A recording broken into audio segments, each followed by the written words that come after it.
Ẹ káàárọ̀, ẹ káàsán, ẹ káalẹ́ o, gbogbo ẹ̀yin èèyàn wa níbikíbi tẹ́ bá wà, ẹ kú dédé ìwòyí. Ẹ ṣé gan fún last video tí mo ṣe, and for all the comments, fún gbogbo comment. Gẹ̀ẹ́sì náà la tún máa ṣe lè. Yes, agbára Ọ̀yọ́ ìwà. Gẹ̀ẹ́sì náà la máa ṣe. Mo máa ń wo àwọn videos tani òkè ń wo video, gbogbo náà la máa ń wo video, So ó ní èèyàn kan máa ti jẹ́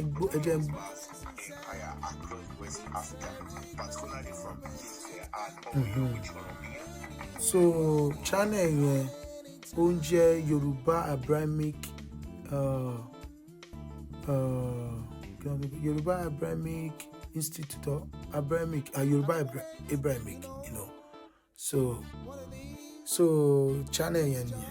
So which is very very good content, and kò pẹ́ tí mo bẹ̀rẹ̀ sí máa rí náà, and it's very very so very detailed ju ìtawà ń sọ yìí lọ. But kókó kan tí fẹ́ sọ ni pé ìtàn ìwé àti ìtàn òun kọ́ ni à ń lé sẹ́yìn o, òun kọ́ là ń lé sẹ́yìn o. Nǹkan tá à ń lé sẹ́yìn ni ká kọ̀nẹ́ẹ̀tì, bá ṣe máa kọ̀nẹ́ẹ̀tì ìtàn àwọn yìí sínú bíbélì fáwọn èèyàn wa, mùtúmùwà. So kàkà ẹ máa wo àwọn ọmọ Ethiopia. Ethiopia ò ń ṣe ọmọ Ṣẹ́ẹ̀mù, ọmọ Hámù ni o. Majority àwọn ọmọ Ethiopia jọ sábàtì náà ń ṣe. Kò mí pé sábàtì automatically ni pé iṣẹ́ bọ́ tó máa gbà wá. But Ọ̀yọ́ ìwà mọ̀ pé àwọn kan wà tí ò gba mo ṣàgbọ́ nínú Egypt, bọ̀ kò lè ṣe wọ́n lè ṣe nínú Egypt yẹn. Kò ní sí differences nínú gbogbo ẹ̀ máa ti so lọ ṣọkọ fún wọn nínú aginjù. But nǹkan tó máa gbà wá ṣe èmi náà lè gbéwèé wá. Ìwé pọ̀ téèyàn lè kà téèyàn máa kọ, but ìwé ń kántà ìwé ni o. Tí o bá lo mọ̀ ọkọ̀ títí ẹlòmíì àtún kántà, and àwọn tó kọ̀wé yìí gan kí ilẹ̀ ẹrù tán fi kọ́ oníkálukú bá tàn ni.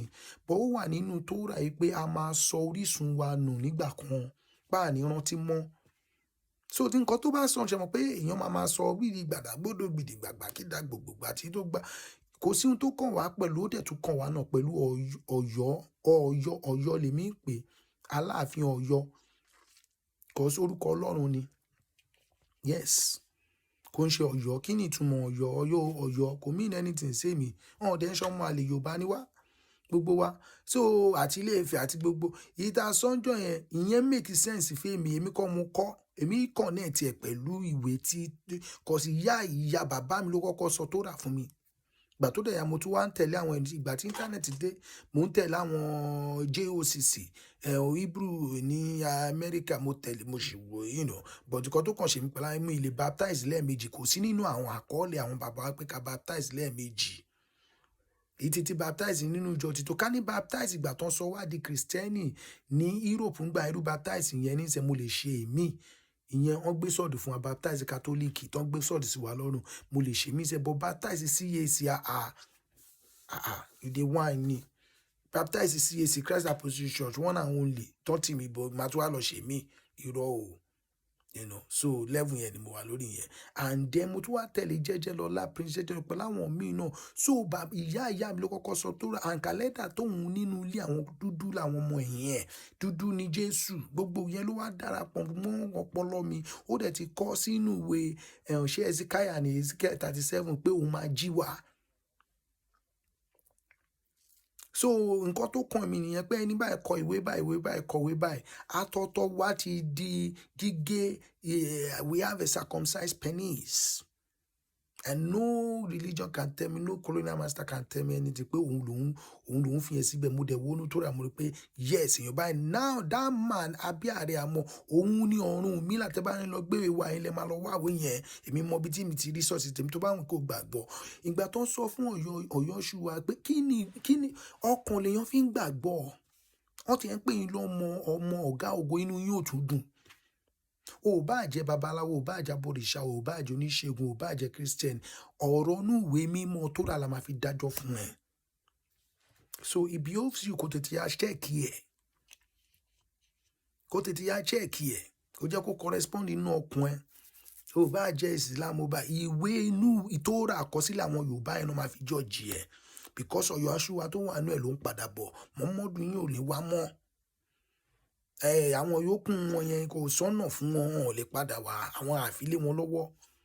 Ọmọ Yorùbá dẹ̀ lára pé wo Russia ní ẹ̀rí tí Russia ṣe ń gbà yẹn tó gbé vote ẹ̀ jáde tó ní pé dúdú ni. Okay, ṣé tó bá ní pé dúdú ni, ṣé ṣé dúdú tó wà lágbára ju gbogbo ilé ayé yìí tó máa wọnú ìlú kan tó hàn dẹ̀ ní fi ìjà gbà tó hàn ní lo ti tàwọn Igbo style tó dẹ̀ máa jọba nù ìlú yẹn, ṣé àwọn ọmọ Yorùbá kọ́ yẹn? But à ń bẹ̀rù ara wa ń sẹ́yìn nítorí pé kò sófin. Tó bá dẹ̀ sófin ò lè mọ ohun tó mọ làkejì ẹ máa ṣe fún ẹ. But tófin bá bá ìdí yín papọ̀ látọ̀dọ̀ Ọlọ́run pé ìwọ kò gbọ́dọ̀. So we are looking the same book and doing the same thing. And kò sí ìgbà tó gbófin yẹn wá, kò sí ìjọ, kò sí ilé kéwú, kò sí nada. So àwọn tó dẹ̀ jorúkọ ẹ̀rí tó ń ṣẹlẹ̀ sí Israeli, ẹ̀rí tó ń ṣẹlẹ̀ láwọn ọmọ Igbo, àwọn tí Igbo yẹn ṣì ń bọ̀ lórí wọn. Igbo people, little of my blood, the blood wey dey run for me come from una. But saying we no go tell ourselves the truth here, forget it.